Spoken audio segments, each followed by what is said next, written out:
My name is Sarah Painter.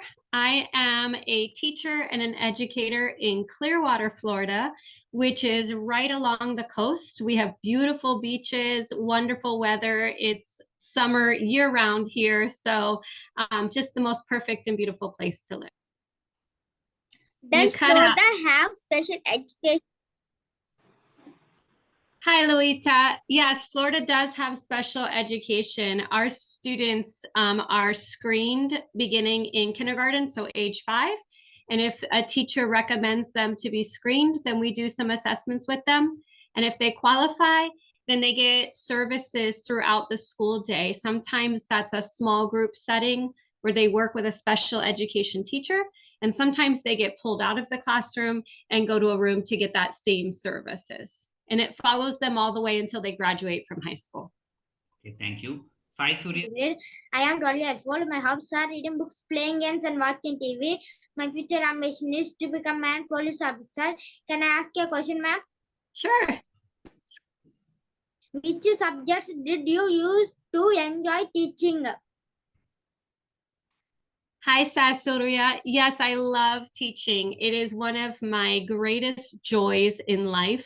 When I travel around my state and I talk to other schools, the one word I always mention is the word joy, because teaching brings me happiness. It's the thing that I know I was born to do, just like you want to be a police officer. I knew from a very young age that I wanted to be a teacher. It's what I'm good at. And at the end of the day, it's what puts a smile on my face. And that's the most important thing to me. Yeah. So, incidentally, most of the students who are present here want to become teachers. I love it. We'll take it. Okay. Geeta Sahiti, it's your turn. Geeta. Hi ma'am, my name is Geeta Saiti. I am studying class 6. My hobbies are reading books and playing games. I want to ask you one question, ma'am. Okay, go ahead. What subjects do you recommend to become global citizens? Subjects that I think are very important for our global students are all subjects, because what's good for a student in the United States is good for a student in India. I think it's important that as we're studying, that we're looking at other cultures besides our own. So I think history and social studies and geography are probably the most important, because we can read in our own languages, we can do math in our languages, but if we can't relate to someone else or understand their cultural differences and also what makes us similar, then we're not able to reach them at all. So I think the histories and geographies are super important for global students. My name is Sheikh Masudul Haq. I am a 7th grader. My hobbies are reading books, playing games, and cycling. My life ambition is to become an aeronautical engineer. Can I ask a question, ma'am? Yes, Masood, go ahead. Could you please tell us about your new position as a MTSS coach? Absolutely, Masood. That's a great question. My family still asks me what in the world it is that I do. So I went from being a classroom teacher and to now being in an office, as you can see behind me. And what I do is I look at all the school data. So every time that our students take a test and that information goes into the computer, I look at those results, and then I coach teachers on how to read the results. And then I help them plan their next lessons so that they can meet the needs of their students. So basically, Masood, I look at all the data in the school, and then I coach teachers how to use that data to make lessons for their students. Wow. Subramanya Srinivas, it's your turn. Thank you, ma'am. Hi, ma'am. My name is Subramanya Srinivas. I am 7th grade student. My hobbies are reading books and playing games. My future ambition is to become an IAS officer. Can I ask a question, ma'am? Yes. What has been your highest accomplishments as a teacher? Highest accomplishment as a teacher has been teaching 5th grade. So I've taught 3rd grade, 4th grade, and 5th grade. And I think when I moved up to 5th grade, it became my greatest accomplishment. In America, in Florida, 5th grade is their last grade in the elementary years, and then they go off to another school. So I get to be the last year of their youngest years at school. And I feel like I prepare them to become the future person that they want to be. So teaching 5th grade is just a huge accomplishment for me. It's such a joy. Oh, great. Why is Florida #1 higher education? So Florida is #1 in higher education because we truly believe in being lifelong learners. We, as even teachers and adults, continue our education, as I'm sure your teacher Harry does as well. We're always trying to learn more and be better. And so we instill that in our students so that when they leave high school, they're not done learning. They continue on a path of what they want to do in the future, whether that's a college degree, a university, or just going out into the workforce. So we're always pushing higher education because we truly believe that as adults, we need to be lifelong learners. Right. My name is Sheikh Husna. I am studying class 6. My hobbies are reading books and playing games. My future ambition is to become an IAS officer. Shall I ask one question, ma'am? Yes, you may. What subjects are taught in your schools, both primary and high schools? So we teach in our school here in elementary school, math, science, reading, and social studies. And then when they leave our elementary school and they go to middle and high school, then they get the history classes and they get computer classes and technology classes. My name is Jagdish. I am studying 8th grade at JPHS Sailovaram. My hobbies are reading books, playing games, and watching TV. My future ambition is to become an English teacher. I am privileged to speak with you. May I pose you a question, ma'am? Yes, you may. Thank you. What curriculum does the state of Florida use? Good question. We have different curriculum for every single district in our state. So in the state of Florida, we have 67 districts. And every single district gets to choose their own curriculum. Now, the one thing that stays the same is we all have the exact same standards that we teach to. So for example, in the county, which is a small community that I teach in, we might use a math curriculum that's different than the county next to us. But at the end of the day, our students take the same big assessment that covers the exact same standards. Thank you, ma'am. Thank you. Nandini, it's your turn. Yes, sir. Hello, ma'am. This is Nandini, 8th grader. My hobbies are reading books, playing games, and watching TV. Would you allow me to ask a question? Yes, Nandini, go ahead. Would you mind sharing some unforgettable moments with your students? Absolutely.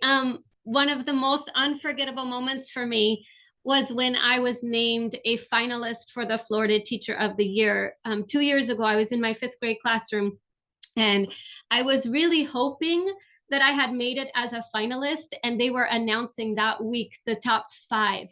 They had already announced 4. And so I was only 1 spot left. And I truly believed that they had skipped me and I wasn't going to be selected. So I was kind of sad. And I was sitting next to one of my students and he was reading a book and I was asking him about his book. And he said, Mrs. Painter, there's someone at the door with a camera. And when I turned around, there was a camera crew. They burst into the room and they surprised me and they said, congratulations, you're one of the top 5 finalists. And I just started crying because I thought that I wasn't good enough that year and that I hadn't done everything that I needed to do. So it was just so encouraging to know that even in a year that I felt I struggled, that my good work was recognized. So that was a very unforgettable moment for me. Yes, I personally feel that you deserve to be announced as Florida National Teacher Awardee because you thank you, have Harry. very quality. That means you are so dedicated, determined, and you love, your passion is only to teach the students. As I'm studying class 6. My hobbies are reading books and playing games. My future ambition is to become an English teacher. Shall I ask one question, ma'am?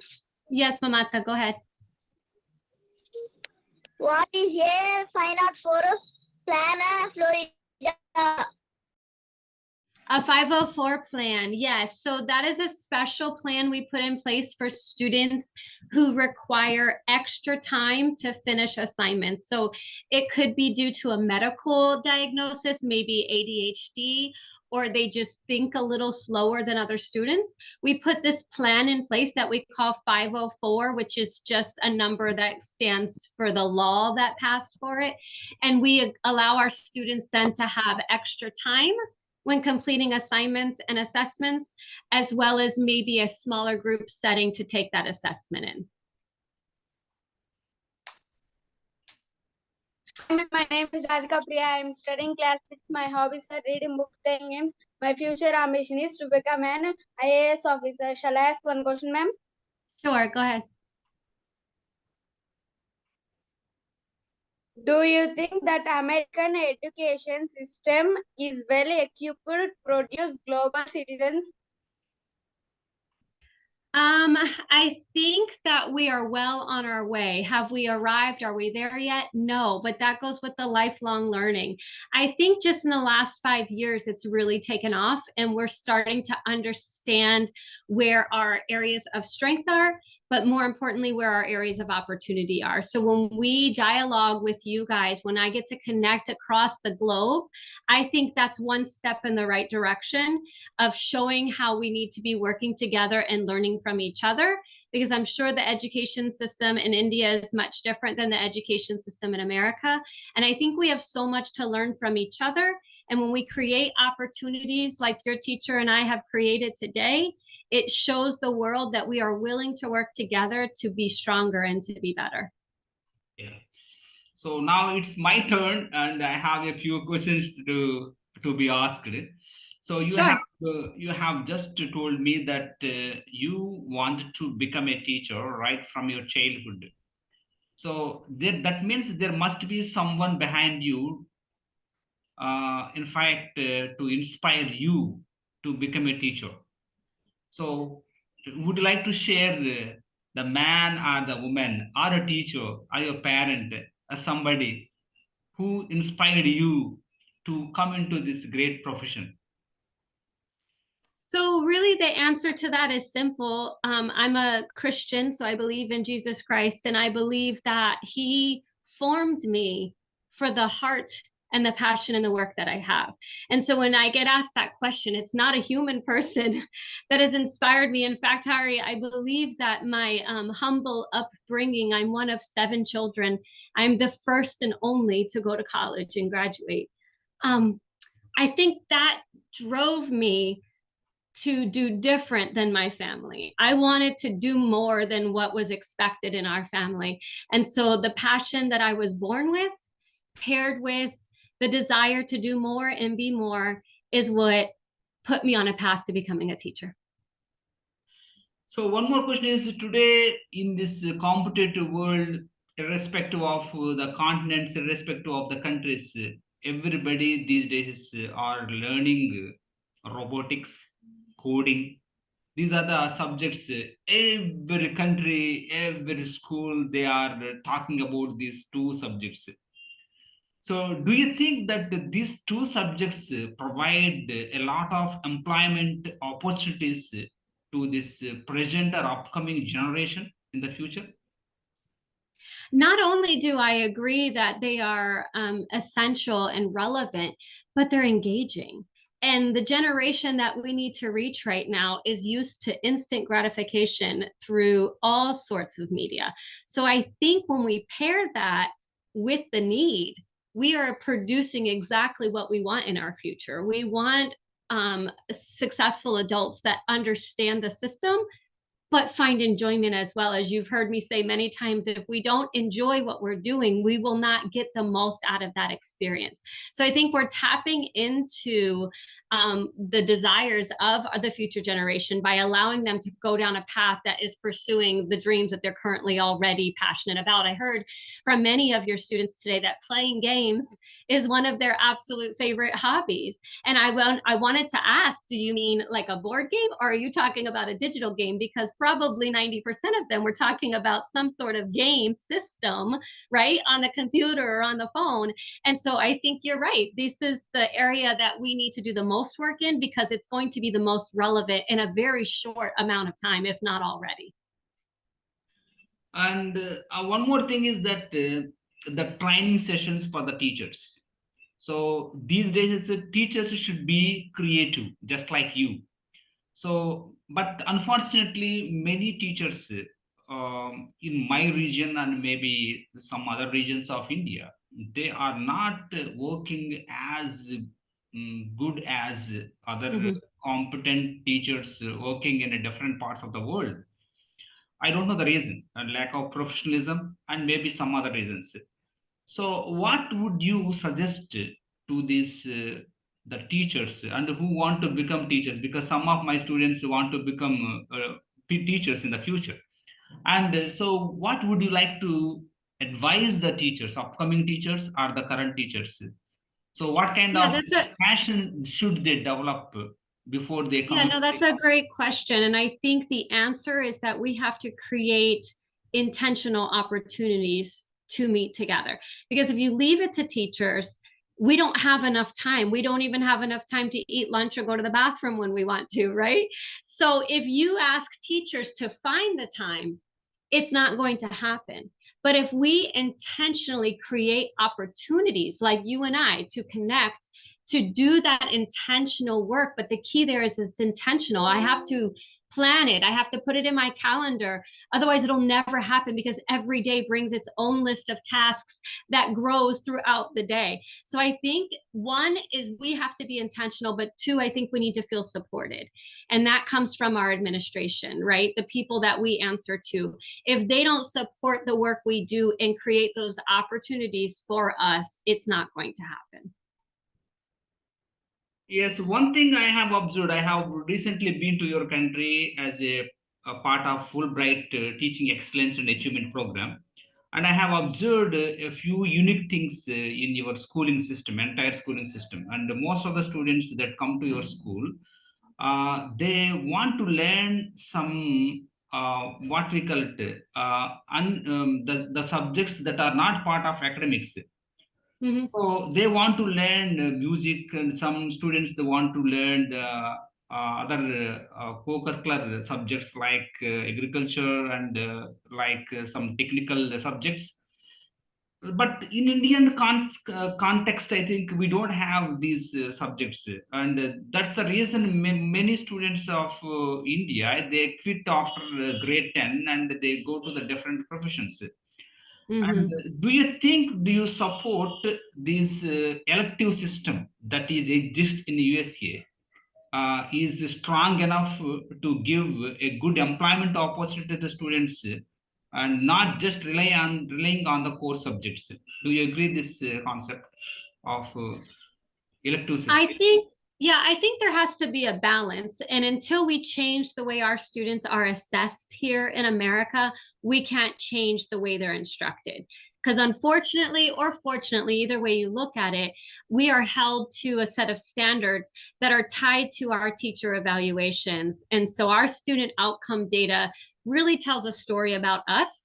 And so if we only have a particular set of standards that we are being tested on, and those that fall outside that realm then become not as important. So it's only when you find a really good teacher who knows that those are important will they get tucked into the day. So I think we have some changes that need to happen on a larger scale before we can move forward into that direction.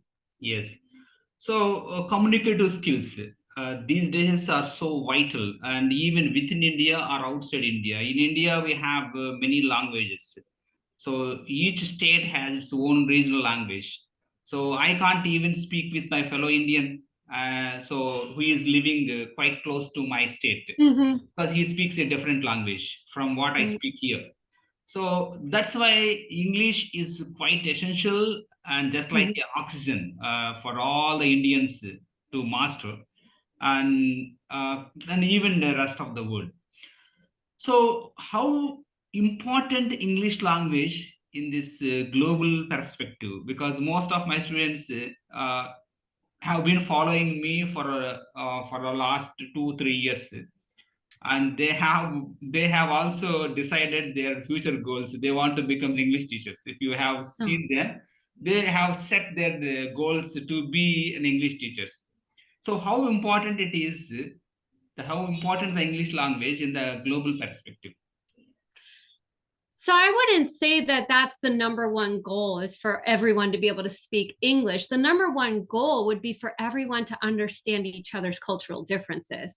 And so while learning one language, whether it be English or Spanish or French or German or Portuguese, that would be great to have a language everyone could communicate in. But I think above that would be everyone having an open mind to understand the differences between our cultures and really truly embrace that as we teach our students, because our students come from such diverse backgrounds, but we bring our own backgrounds and our own cultures into the classroom. And sometimes I think that blinds teachers from seeing what's truly in front of them. So students, if you have any question, you can just raise the hand, and so that you can interact with a great teacher from Florida. Does anyone have any question, so that I can allow you to ask the question? Otherwise, I have a few questions to be shared with. Okay, and yes, Mrs. Painter, I have a question. While dealing the elementary school students, especially the primary school students, and you need a lot of patience. So because the age group of the 5 to 10 years old, I think they are a bit they behave a bit immature way. So how important it is for the teacher to deal with primary school students, and that too, we have to teach different subjects, and we have to come down to their levels, and we have to follow different innovative and creative methods. So as a teacher, while you are working with the primary school students, so what kind of innovative and creative methods did you use to attract them? Yeah, so a lot of times we think of the higher grade teachers being our expert teachers, right? And then the ones that teach the lower grades, maybe we think of them as babysitters. But to be honest, we need to strengthen and build up our primary teachers, because that is their first taste of school. That's their first experience, and that lays the foundation for their future education. So one, I'm a huge proponent of making sure we strengthen our primary grades so that they're getting the very best, not only education, but experiences that open their minds up to what could happen in the future. With that said, we have data that we collect all the way down to our very first grade, which we call kindergarten. So those 5-year-old students take an assessment once a month on the computer. It's kind of like a reading software program, but within that is an assessment, and we're checking their alphabet knowledge. Do they know their letter names and letter sounds? It asks them some comprehension questions. It reads a lot to them. And so that data is very vital to my job, because what I have found, Harry, is that if I can correct anything that they may not understand in kindergarten, it's a lot easier than trying to do it by the time they're in 5th grade, right? So that gap is really small when they're 5, but every year that they go by without getting it filled, it gets greater and greater. So I've been pouring a lot of resources into our youngest grades this year to make sure that we are equipping our students to be successful before they leave that grade level. So now you have in a position and to give and the coaching or maybe training to the teachers. So do you think that how often the teachers need the training sessions? So yeah, that's a delicate answer, because it wasn't too long ago that I was sitting in their position, and I know what it's like to have one more meeting with one more person. So I have to walk very gently on that topic. I try to give my teachers their space, and I offer opportunities. So I will either come to their room and just spend some time and notice something, and I'll say, oh, I really like the way you do this. Could I come back and you tell me about it? So honestly, I don't put myself as a coach when I explain what I do to them.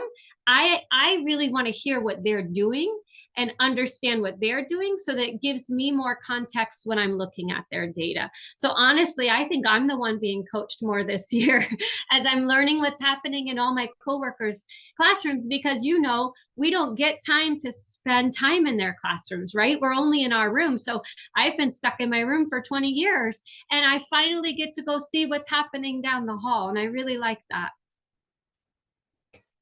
And one more thing, that in general speaking, that how often do you have the training sessions? You, as a primary school student teacher, you are supposed to teach different subjects. But do you think that all these teachers who work in a primary school or high school and need to undergo some training sessions? And if there is, and how often do they undergo the training sessions? Are they online or offline? Yeah, so our teams plan together every week. So in kindergarten, there's 5 teachers at my school. And so maybe on Tuesday morning, they meet before the bell rings and they work together. Then that team might also meet one more day after school. So most teams meet at least twice a week as an entire team to plan together. But then you and I both know they spend probably 10 hours at home doing their own plans as well. If they do seek any training opportunities, it happens outside the school day, and those would be in the evenings after they leave work. Okay, one thing that so interesting for me when I visited one of the middle school in your country, that counseling session, counseling, maybe one period is allotted for counseling. So that's so interesting for me, because the teacher and gathers all the students and he put them aside and give them some counseling almost every day. And Yes. so that's really very important, even for my school and for the entire the teaching community. So do you think that this works well for the students Yes. who are a bit unruly? Yeah, so we know, especially since COVID, that mental health has needed to become more important in our schools, not just for our students, but for the teachers as well. And so, with that new focus that we've given on mental health, all of our schools have what we call a school counselor. And so, that's an adult who is trained, who has a degree in counseling, and they are here to counsel students. They go into classrooms and they teach lessons about mindfulness. Some do yoga. We have a school counselor that goes in and does yoga in the classes and teach students how to relax and calm down, especially if they have testing anxiety or, anything school related or home related. But that counselor is also available for staff. And so it's not uncommon to see one of us go over to her room and say, "Do you have a minute? I just need to talk." So we are very supportive here in America of mental health. And it's actually increased to where we have those people trained in that on campus almost every single day. So one more observation that I made, that since most of the students they use the Chromebooks and laptops, their writing skills are day by day are not so good, I think. So being a teacher, do you think that giving them Chromebooks and laptops all the time, giving them less time for writing, and is it a good way of encouraging the students? So I'm going to push back a little bit on you. Instead of asking, is it hurting us? I would like to pose the question, when will my students need to write? Because they've changed our assessments. Yes. And now our students have to type their written. They used to have a writing test, and as of this year, it's now on the computer. So why, as a teacher, would I spend my time on handwriting skills if at the end of the day, they have to be able to type an essay in 120 minutes? So there's almost a shift happening. I can't say that I'm for it, but I'm also someone who does what I'm told. And if that's the area we're heading in, like I said before, a good teacher is going to make sure they teach everything and not just teach to the test. However, our future looks like it's going more digital here in America. Absolutely. Could you please give some tips to some of my students to master English language, or maybe to achieve their future goals? Sure. So for mastering the English language, as in any language, immerse yourself in it. I heard so many of you say you love to read. Are you reading things that are in English? Because we know that the more exposure you have to a language, whether it's oral or reading it yourself, that's going to start to become more fluent for you. In general, any piece of advice I can give is to never let your circumstances dictate your outcome. I said about being one of 7 children, what I don't typically start with, but I do tell other people by the end of my session, I also have 6 children. And I choose not to tell anyone that at the beginning because I like them to hear my outlook on life before I tell them, by the way, I also have 6 children at home. And so what we often hear from my colleagues and even students of the same generation as your students is that, well, life is hard, right? Well, you don't understand. I have this up against me. And I'm here to tell you that you cannot allow your circumstances to get in the way of your dreams, that if you truly, truly want something, whether you have 6 children at home or you're one of 7 children or you're living in poverty, which was my story. I talk about a lot that I paid my entire college because we had no money. My parents were very poor. I shared a house with 9 people and I think we had 2 bedrooms. So all the kids in one room and then the parents in the other room. And so it didn't look like college would be in my future if you just looked at my circumstances on paper. But when I knew what I wanted to do and that it required a college degree, that became my goal from age 5 on. And I just took opportunity after opportunity to get there in the form of scholarships. I had to apply for a lot of scholarships. I had to keep my grades up so that my scholarships would stay intact. And then I had to work full time while in college to pay full debt so that when I graduated, I wasn't going to be paying back my debt for the next 20 years. So I think my advice in general is just chase your dreams and don't let there be an excuse on paper that prevents you from doing what you really want to do.